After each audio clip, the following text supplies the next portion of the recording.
हाथी रोज का 50 से 100 केजी गोबर पैदा करते हैं जिससे 250 पेपर बनाए जा सकते हैं। दरअसल ऐसा कीनिया में किया भी जाता है और इसके पीछे का रीजन है ताकि कम से कम पेड़ों की कटाई हो सके।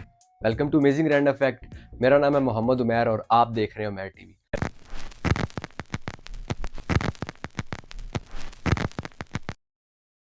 दोस्तों, वीडियो शुरू करने से पहले अगर अभी तक आपने इस चैनल को सब्सक्राइब नहीं किया तो चैनल को सब्सक्राइब करके साथ ही बने बेल आइकन पर भी क्लिक कर दें ताकि आपको मेरे आने वाली हर नई वीडियो की नोटिफिकेशन मिल सके। दोस्तों, चाइना के इलाके ग्वांची में रहने वाली रेड ट्राइब जो वुमेन्स होती हैं, उनके बाल इस पूरी दुनिया में रहने वाली सब खवातीन के मुकाबले में सबसे ज्यादा लंबे होते हैं और उसके पीछे का रीजन होता है कि वो जब से पैदा होती हैं वो अपने बाल बिल्कुल भी नहीं कटवाती। वो सिर्फ शादी से पहले एक बार अपने बाल को कटवाती, वो भी थोड़े से। इसके पीछे का रीजन होता है कि वो उस चीज को समझती हैं कि बाल ना कटवाने से और बाल लंबे रखने से जो लक है इसका बहुत ज्यादा अमल दखल होता है और एवरेज इनके जो बालों की जो लेंथ होती है वो 2.3 मीटर से भी लंबी होती है, जो कि Guinness book of world record में भी इनका ये रिकॉर्ड शामिल है। अगर आप एक स्विमिंग पूल में नहा रहे हैं और आपकी आईज जो है वो रेड हो चुकी हैं तो कभी भी ये मत सोचिएगा कि ये स्विमिंग पूल में मौजूद क्लोरीन की वजह से। नहीं, ये क्लोरीन की वजह से नहीं है बल्कि ये यूरिन की वजह से है। क्योंकि अक्सर औकात ऐसा होता है कि अगर स्विमिंग पूल बहुत बड़ा हो तो उसमें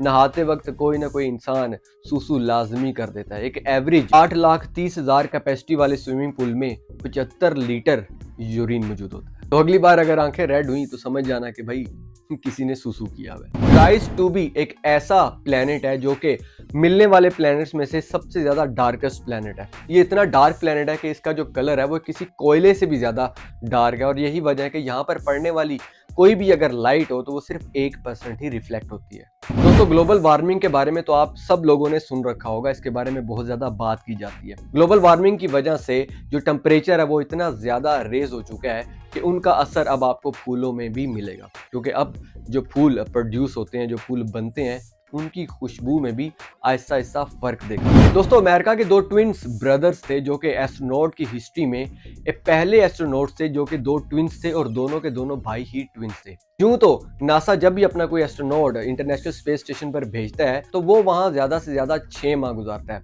लेकिन इन दोनों भाइयों में से एक भाई जब इंटरनेशनल स्पेस स्टेशन पर गए तो उन्होंने वहां पर 329 दिन गुजारे। 329 दिन गुजारने के बाद जब वो जमीन पर वापस आए तो उनके जेनेटिक्स में बहुत ज्यादा डिफरेंस आया और तो उनके डीएनए अपने जो ट्विंस ब्रदर था, उनका जो दूसरा भाई था, उनसे उनका जो डीएनए है वो भी मैच नहीं कर रहा था और उनकी हाइट भी 2 इंच बढ़ चुकी थी। तो इट मींस कि अगर आप इंटरनेशनल स्पेस स्टेशन पर जाते हैं तो आपकी हाइट भी बढ़ती है और आपके जेनेटिक्स में भी चेंजेस देखने को मिलते हैं। आप में से कुछ लोग ऐसे हैं जो कि बहुत ज्यादा कंप्लेन करते हैं कि हमें जो मच्छर हैं वो बहुत ज्यादा क्वांटिटी में काट के चले जाते हैं। इनफैक्ट अगर एक रूम में 4 बंदे हों या 10 बंदे और उनमें से एक आधे इंसान को जो मच्छर है उन बाकियों की निस्बत सबसे ज्यादा काट के जा रहा है तो इट मीन्स कि आपका जो ब्लड ग्रुप है वो है ओ नेगेटिव।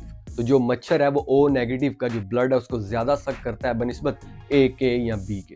दोस्तों, अमेज़न का सबसे बड़ा जो वेयर हाउस है वो मौजूद है स्कॉटलैंड में। ये तकरीबन 12 लाख स्क्वायर फीट के ऊपर फैला हुआ है। ये इतना बड़ा है कि इसके अंदर काम करने वाले जो एम्प्लॉयज हैं वो पूरे दिन में तकरीबन 5 से 6 किलोमीटर की पैदल वॉक करते हैं इसके अंदर।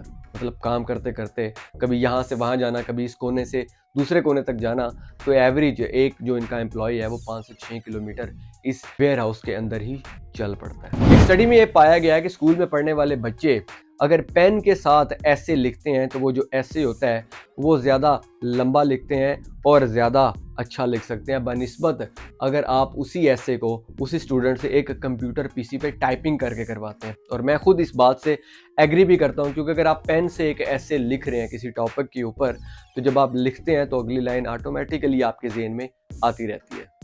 रॉबर्ट विलियम इस दुनिया के पहले इंसान है जिनकी जो डेथ है वो किसी रोबोट के हाथों हुई। दरअसल 1979 में ये काम कर रहे थे फोर्ड असेंबली के अंदर, जहां पर जो एक रोबोट है वो इनके सर पर आकर बजता है और इनकी जो डेथ है वो स्पॉट के ऊपर ही हो जाती है। सो इनकी ये जो डेथ है ये इनके मरने के बाद भी Guinness book of world record में आई थी, क्योंकि ये वो शख्स थे जो कि हिस्ट्री में पहली बार मरे थे किसी रोबोट के हाथों। तो दोस्तों, आज के लिए इतना ही था। आपको इनमें से कौन सा फैक्ट सबसे ज्यादा अच्छा लगा मुझे चैट सेक्शन में जरूर बताइएगा। अगर आप भी अपना कोई फैक्ट मेरे साथ शेयर करना चाहते हैं तो आप मुझे इंस्टाग्राम पर डीएम कर सकते हैं। अगर वीडियो अच्छी लगी तो वीडियो को लाइक करना मस्ट है, वीडियो को शेयर करना मस्ट है। इंशाल्लाह आपसे अगली वीडियो में मुलाकात होगी। अपना बहुत ख्याल रखिएगा। अल्लाह।